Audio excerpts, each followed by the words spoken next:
Introduction to focused and diffused modes of thinking. I made marathon study sessions a habit. I would study for hours and hours. I jailed myself in an imaginary prison. I would study for 10 to 12 hours a day. I often made notes for future reference. When I looked at those notes few weeks later, I realized I had forgotten most of it. I again started a new marathon session. I had jailed myself again. We tried to use meetings to come up with new ideas. The meetings never worked. I found a better way, focused and diffused mode of thinking. Focused mode is when you concentrate 100%. Your conscious brain is entirely occupied by the task.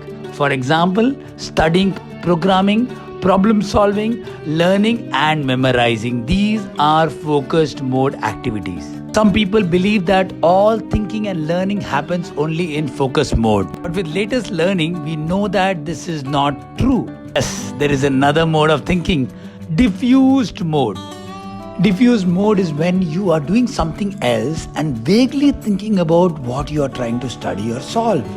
Or while performing a certain activity, you might not be consciously thinking about the problem. Even then, your mind is in diffused mode.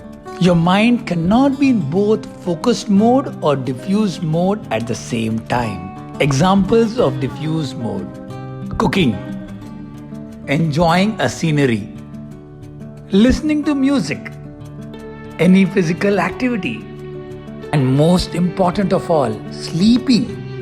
In focus mode, you keep all the important details in your mind. You try to understand new concepts. You try to solve tough problems.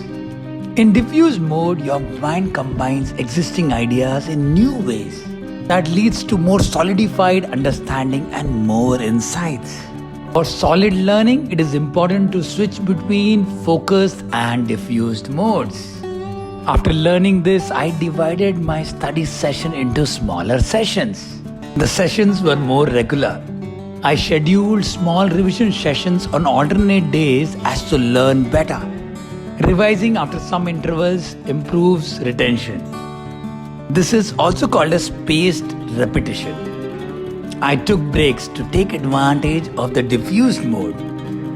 It worked. I got more done in less time. I remembered much more. For solid learning, it is important to switch between focused and diffused modes. We changed the way we did our brainstorming. We first understood the problem by ourselves, then we had one meeting just to discuss the problems.